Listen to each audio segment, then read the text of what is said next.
What's up, guys? Welcome to today's video where we're talking about 4 keys to building $10 million plus businesses. Now, currently I'm the owner of 4 businesses. I have 50 to 60 plus employees. And this was actually inspired by a good friend of mine, Alex Hermosi. Make sure you check out his channel because to date, I've done about $30 million in sales in about 3.5 years, coming up on my 4th year of business, but he's actually done over 100 million. And I want to believe it's maybe an extra year or something like that. But either way, he's made a lot of money. And what he spoke to me about was offers in a way that I've never thought about offers before. And I believe it's going to propel me to my future goals and making even more money than I currently have created. So in today's video, we're going to start, and I wanted to draw it out and go right through it. So this is all about the offer, right? And the offer is simply what you are selling in simple terms. And the goal of business is to simply sell more than you spend, and that becomes your profit.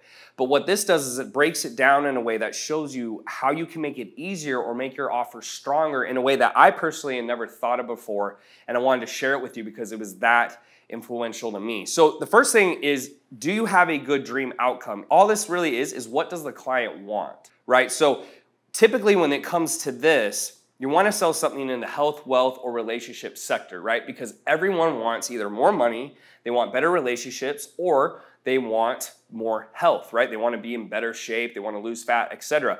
And so what I see a lot of times happen is, and it made sense when I saw this, is that the dream outcome most people are trying to sell isn't actually what people want, right? So one of the weaker offers I'll see sometimes is someone will say, hey, I want to do life coaching or mindset coaching, which isn't necessarily a weak offer in itself, but they don't have a dream outcome attached to it, right? They'll say, they'll feel better, or they will do this better, or they'll feel less stressed, but that's not a dream outcome. And so you have to make sure that this is in alignment. So typically when you're selling something either health related that's going to help you lose weight, or anything with financial gain, everyone wants to make more money. So you have to make sure that right off the bat, all this could be perfect, but if this dream outcome is off at all, you're going to have a harder time selling and making a profit than someone else.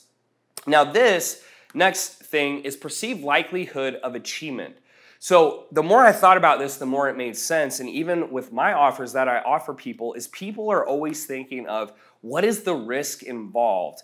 What do I have to benefit and what do I have to lose if this goes south? And so I go back to my own offers where I'm coaching people and they do take some amount of effort and work, right? And so if I were simply to have people sign up and they did no work, I cannot guarantee their success rate. And so the way you want to look at this is there a way for you to make your offer where 100% of people will be successful, right? Some offers you can't get all the way to 100%, some you could. So an example of this would be you could do a money back guarantee. If you don't get X amount of results, you get 100% of your money back.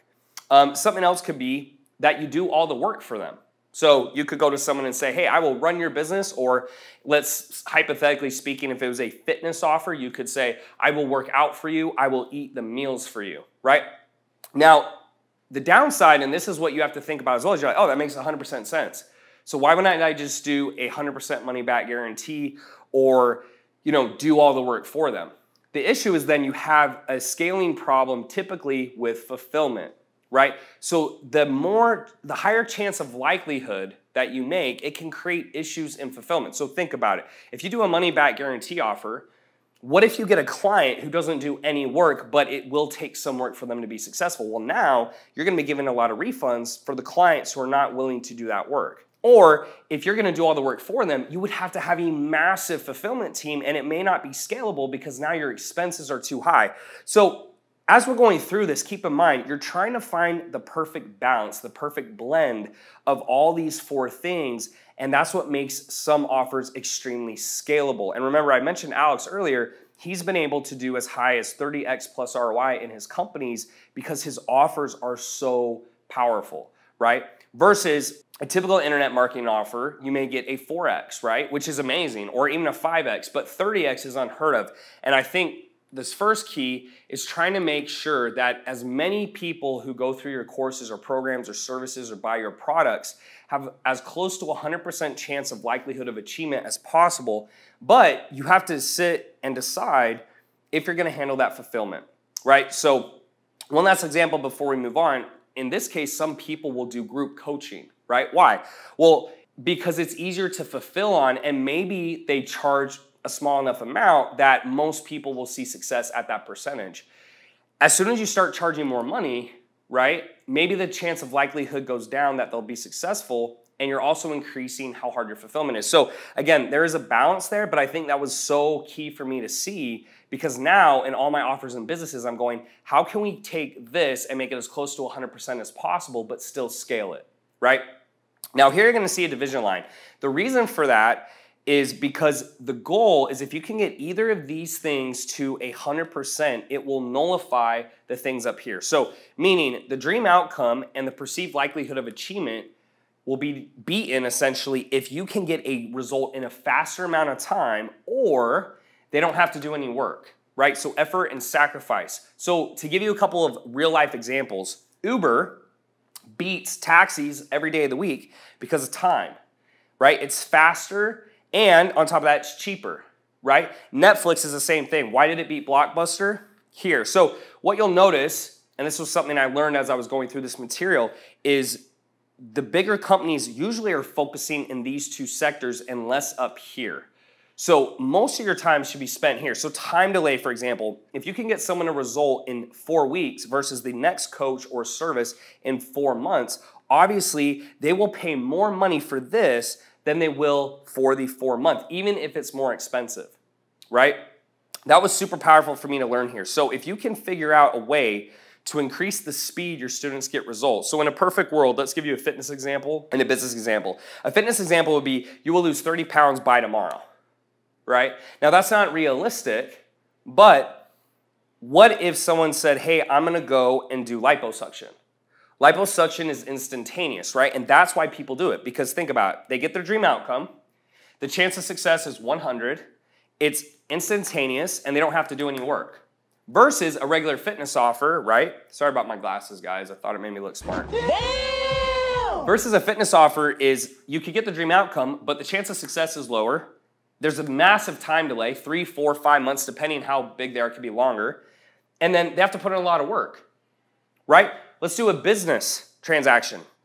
Let's say everything's the same, but this coach or service can get you a result in a day versus this other coach, let's just say someone over here, is in 4 months.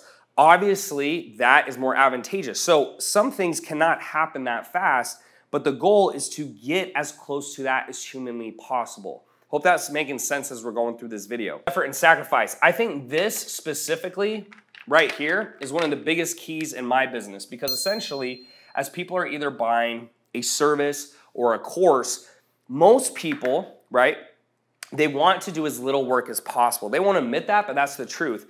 And as I was going through this, something that really crossed my mind is you can fight human nature, right?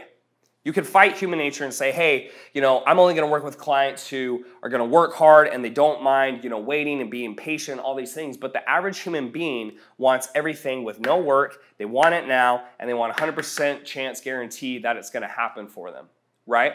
And so the offers and the businesses that I'm starting to notice that are propelling and growing super fast have these things in alignment. So for example, how could you get this as close as 100% as possible? I'll take one of my current offers, okay? If I said to someone, I said, hey, you'll make 10K, right? So let's say this is the dream outcome. So 10K, right, plus.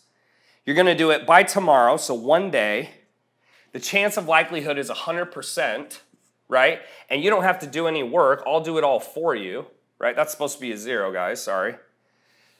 I would sell so much more than I do now. But what's the issue? The issue is, one, I can't promise that in a day, right? They do have to put in some amount of work, unless I actually come in and do that, which I'm actually talking through with my company right now, which we are trying to transition to doing more done for you. And you'd have to be able to say 100%. So there's things I can throw in, for example, such as a conditional guarantee. So if you do these things, you will get 100% refund, which helps protect my company and fulfillment, but it also gives someone more surety that they will hit the goal of success. This, we could try to control by doing more of this, and then obviously, if we're doing more work, that takes care of this as well. So the more I thought about it, and this can vary per company, in my current business, one of them, I have 4, but my main business where we're consulting right now, if I was able to come in and do more things for people, right? More of the work, so they did less, and I could get a faster result and guarantee success rate because I'm doing the work and they're not, right? And I know how to get results. That will make my company more money with the same amount of marketing budget, the same outreach, everything equal. And this was so, so powerful for me to see because currently I have 8-figure businesses, but looking at it this way absolutely just opened my mind to the possibilities of things that I'm not doing or could do much better. So I hope this information was super relative to you. If you want to know more, make sure you hit the subscribe button and we'll check out one of the 2 videos on the left or right hand side of the screen. And I'll see you guys in the next one.